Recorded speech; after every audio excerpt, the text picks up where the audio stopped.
Everyone, good evening. Welcome back to my channel. অ্যানিভার্সারির part 2 নিয়ে চলে এসেছি। আর এই যে এটা আমার ফাইনাল লুক। আর আমরা যেহেতু রেডি হয়ে গেছি, মাম্মা ভাবছে হয়তো আমরা ঘুরু ঘুরু করতে যাব, তার জন্য কান্নাকাটি হচ্ছে। আর অবশ্যই জানিও আমাকে কেমন লাগছে। আর ওই ফুলটা গুজে নিয়েছি, এবার যখন ছুটিতে গেছিলাম তখন এটা কিনে এনেছিলাম। বেশ ভালোই লাগছে, তাই না? আমার কাছে তো ভালো লাগছে।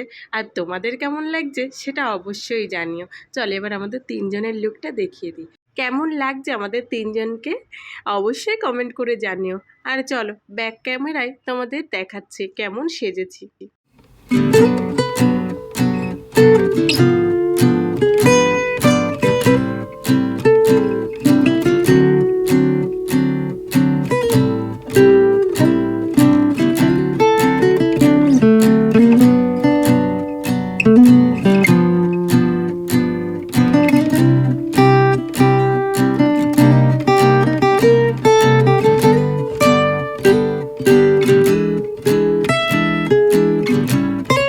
দেখো, সেলিব্রেশন হবে না বলছিলাম, আর এর মধ্যে দুটো কেক চলে এসেছে। একটা এনেছে হাজব্যান্ড রেডটা, আর ব্ল্যাক ফরেস্টটা এনেছে পুনাম দিদিরা। তো হাজব্যান্ড এখন সব মোমবাতিগুলো ধরিয়ে নিচ্ছে। যতই অ্যানিভার্সারি হোক না কেন, কাজগুলো তো ওরই করতে হবে। আর দেখো, বাবুর ভাইও একটু হেল্প করে দিচ্ছে মোমবাতি জ্বালানোর জন্য। আর মাম্মা তো দেখে অবাক, কি হচ্ছে এখানে, ও একভাবে তাকিয়ে আছে। চলো এবার কেকটা কেটে নিই।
ভিডিও করতে একটু প্রবলেম হয়ে গেছে, আসলে বাচ্চাদের কাছে দিয়েছিলাম তো ফোনটা ভিডিও করার জন্য, তো ওরা বুঝতে পারেনি।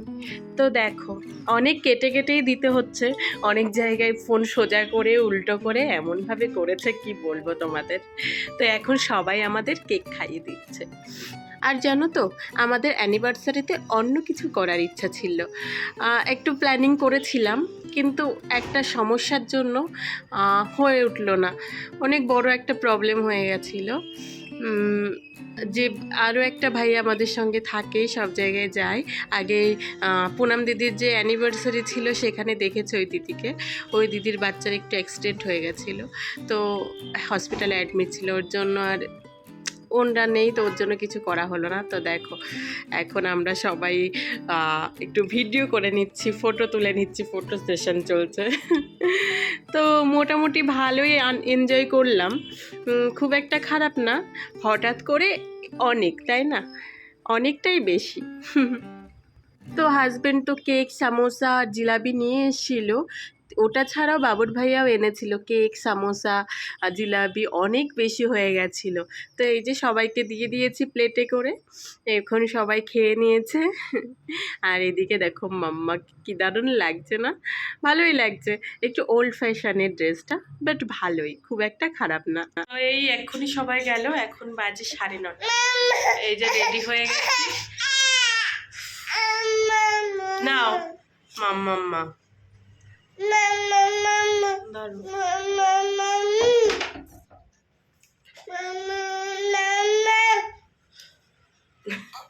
দেখো কি করে পাপাকে ড্রেস পরতে দেখলেই মাম মাম মাম শুরু হয়ে যায়। মা তো বাইরে নিয়ে যায় না, যেন মাম মাম পাপা দুষ্টু। তো ড্রেসটা চেঞ্জ করে নিলাম, এখন আর শাড়ি পরতে ইচ্ছা করছে না, তাই যে ড্রেসটা পরে নিয়েছি, এখন যাচ্ছে একটু ডিনার করতে বাইরে। তো চলো, কিছুই চেঞ্জ করিনি, বাস কানেরও দেখো চেঞ্জ করিনি ওই কানেরই। তো চলো খেয়ে দিয়ে আসি, তারপরে কথা হচ্ছে। তো এই যে চলে এসছি, কোথায় এসছি জানো তো? দাঁড়াও তোমাদের দেখাচ্ছি, তাহলেই বুঝতে পারবে। চলে এসছি হায়দ্রাবাদি বিরিয়ানি হাউসে। আমরা বাইরে গেলেই ভেজটাই বেশি প্রেফার করি, কারণ আমাদের সঙ্গে যেহেতু ভেজিটেরিয়ানই বেশি থাকে। তো আজকে যেহেতু আমরা দুজনই গেছি, তাই ভাবলাম যাই একটু বিরিয়ানি খেয়ে আসি, দেখি হায়দ্রাবাদি বিরিয়ানি কেমন। এর আগে একবার এনেছিল এই দোকান থেকে, কিন্তু আমি তখন না প্রেগনেন্ট ছিলাম, তো আমার অতটা ভাল লাগেনি, আর ভীষণ স্পাইসি হয় তো মানে কেমন একটা লেগেছিলো, অতটাও ভালো লাগেনি। তো হাজব্যান্ড বলছে চলো চলো খেয়ে আসি, ভালোই হয় ভালোই হয়। তো ভাবলাম যাই খেয়ে আসি। তারপর দেখো আমরা অর্ডার দিয়েছিলাম বিরিয়ানি, আর সঙ্গে একটা চিকেনের দিয়েছিলাম বারবিকিউ, কি আমার মনে পড়ছে না, পরে মনে পড়লে বলবো। তো ভালোই ছিল জানো তো, টেস্টি ছিল। আর আমার তো ফেভারিট এগুলো ললিপপের মতো। তো কাসুন্দি দিয়েছিল, আর একটা কি চাটনির মতো দিয়েছিল, তো আমি আবার টমেটো কেচাপ চেয়ে নিয়েছিলাম। তো ভালোই লেগেছে জানো তো, ক্রিস্পি ছিল, ভীষণ টেস্টি ছিল। মাম্মাও জানো তো প্লেটে করে খাবে বলে ভীষণ দুষ্টুমি করছিল, প্রচণ্ড দুষ্টুমি করেছে ওখানে গিয়ে। আর আমি তো ভয় পাচ্ছিলাম যে কোনো জিনিস ফেলে দেয় নাকি, তাও ভালো জানো তো এখানে সব জিনিস প্লাস্টিকের ছিল। তো মেনামাইনের থাকলে একটু প্রবলেম হয়, ভয় লাগে যে ফেলে দিলে ভেঙে যাবে। তো এখানে আর ওরকম প্রবলেম হয়নি খুব একটা। তো চলো, টেস্টি লাগছিল, হেভি টেস্টি ছিল এটা। বাড়িতে এসে বলছিলাম পুনাম দিদিকে একদিন আমরাও যাব ওখানে, গিয়ে ওখানে বাস পুনাম দিদিদের ঘরে না, পুনাম দিদি একাই ভেজিটেরিয়ান আর সবাই ননভেজ খায়। তো সবাই মিলে যেতে পারবো। আর এত গরম ছিল এটা, আর হাজবেন্ড জোর করে মুখের মধ্যে ঠেসে দিয়েছে, এত গরম লেগেছে। আর আমি সত্যি কথা বলতে জানো তো, আমি গরম কোনো জিনিস খেতে পারি না, সেটা চা হোক বা কফি, আমার ঠান্ডা হবে তারপরে খেতে পারবো, না হলে খেতেই পারি না। আর তোমরা হয়তো ভাবছো যে আমরা দুজন কেন এসছি, অ্যাকচুয়ালি না আমরা বলেছিলাম পুনাম দিদিদের যে চলো রেস্টুরেন্টে খেয়ে আসি। তো ওনাদের মানে একটু ভাল লাগছিল না, শরীর খারাপ লাগছিল, এরকম করে আর ওনারা আসলো না। তো তারপরে কি করব, আমরা দুজনে চলে আসলাম, নেক্সট একদিন নিয়ে আসবো এখানে খাওয়ানোর জন্য। আর বিরিয়ানিটা দেখো কলকাতা স্টাইলের মতোই লাগছে, কোনোটা হলুদ কোনোটা সাদা, সব কিছুই ঠিক ছিল, কিন্তু অতিরিক্ত স্পাইসি ছিল, কি বলবো তোমাদের। আর এই স্পেশাল মাটন হায়দ্রাবাদি বিরিয়ানি নিয়েছিলাম, যেটার প্রাইস ছিল 322। স্পেশাল চিকেন বিরিয়ানি নিলে তো ওটা পড়ছিল 299। তো সেখানে মাটন বিরিয়ানি খাওয়াই ভালো, 30 টাকাও বেশি না, সামান্য কিছু বেশি। এতে ছোট ছোট 4 থেকে 5 পিস ছিল মাটন। তো ভীষণ সফট ছিল, সব কিছু ভালো ছিল, স্পাইসি ছিল ভীষণ। মাম্মা জানো তো এই স্পাইসি বিরিয়ানি খাচ্ছিল, আমি খেতে পারছিলাম না, কিন্তু ও খাচ্ছিল। তো দেখো আমাদের খাওয়া দাওয়া কমপ্লিট হয়ে গেছে, ঘড়ির কাঁটায় 11টা হয়ে গেছে, এখন আমরা বেরোচ্ছি। তো পরের দিন আমার হাজব্যান্ডের অফিসও আছে। আর জানো তো এই ফ্লাক্সটা আমি রেখেই চলে আসছিলাম, ওখানে যে সার্ভ করছিল সে বেশ ভালো ছিল। তো উনি এসে বললো ম্যাডাম এটা নিয়ে যান, তো তারপরে নিয়ে এসছি। অন্য কেউ হলে হয়তো আর দিত না, তো ভালোই ছিল বেশ। আজকে অ্যানিভার্সারির সন্ধ্যাটা বেশ ভালোই কাটলো। সারাদিন তো ভেবেছিলাম কিচ্ছু হবে না, কি করবে, কোনো প্ল্যানিং নেই, কিছু নেই। বিকালবেলা গেছিলো হসপিটালে, তো সেইভাবে একটু মনটা খারাপ খারাপ লাগছিল। এই বাড়িতে আসলাম, সবার কাজ করতে করতে কষ্ট হয়ে যায়, আমাদের খেতে খেতে কষ্ট হয়ে গেছে। আর মাম্মাকে দেখবে, ওই দেখো সে তার কাজে ব্যস্ত, ঘুম নেই চোখে, একটু ঘুম নেই তার। মাম্মা মাম্মা তোমার এই ড্রেসটা একটাও ফটো তোলা হয়নি, আর ভাল লাগছে না, ঘুমও পাচ্ছে না, কিছুই নেই, ঘুমও নেই, কিচ্ছু নেই চোখে। কিচেনে তো এক গাদা বাসনপত্র পড়ে রয়েছে, ইচ্ছা করে বিকালে মাজলাম না, বসে বসেছিলাম। হ্যাঁ,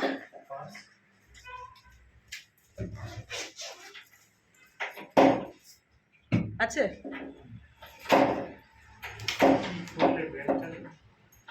না ঠিকই আছে। দাও কোল্ড ড্রিঙ্কসটা একটু খুলে দাও, একটু খুলে দাও। তুমি না ভীষণ বাজে হয়েছে জানো তো।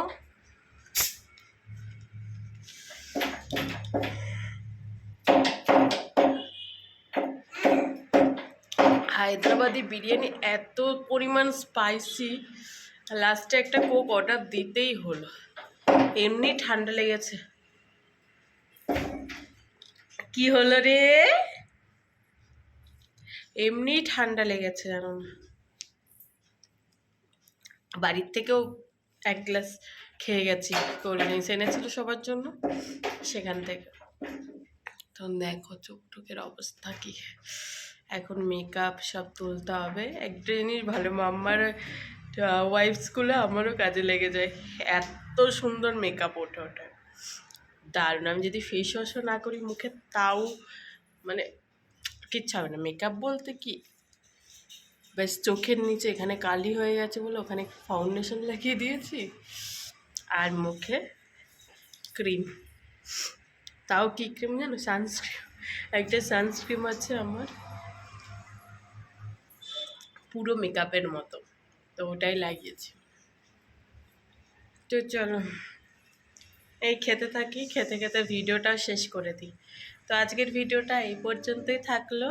জানি না কতটা স্পেশাল করতে পেরেছি ভিডিওটা, নিজেরটা হয় না, কারণ নিজে তো করতে পারি না ভিডিও, অন্য কাউকে দিয়ে করাতে হয়।